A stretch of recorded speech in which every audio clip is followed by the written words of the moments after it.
Gemara means learning or teaching in Aramaic.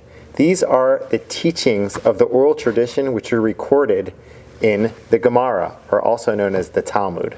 Good Shabbos! This is how people greet each other as the Sabbath comes in. They say to each other, have a good Shabbos. Gut Vach. Good week. Gut Vach. We say this upon the conclusion of Shabbat. We wish each other Gut Vach. Good Yontif. This is a greeting people offer to each other on the holidays. It means have a good Yom Tov, which means have a good holiday. Halacha, otherwise pronounced halacha. This is the body of Jewish law. The word halacha doesn't only mean Jewish statutes, but it also means to walk, from the root halach, hey lamed kaf.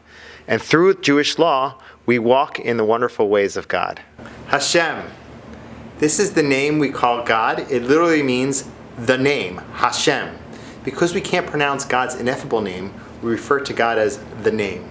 Havdalah, or Havdalah. This is the ceremony through which we separate between the holiness of the Shabbat and the upcoming work week. As we enter into the new work week, we make blessings over the wine, over spices, and over fire. Yiskadal v'yiskadash shemei Rabbah. The Kaddish. It's a prayer completely in Aramaic, which is said by mourners in their time of mourning. It's also recited in between different parts of the prayer service.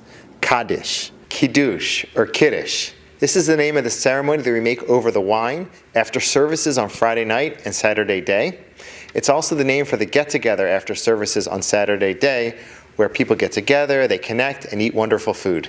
Kol hakavod. Literally, kol, all of the respect. Hakavod. All of the respect for making it to the end of this video. Kol hakavod.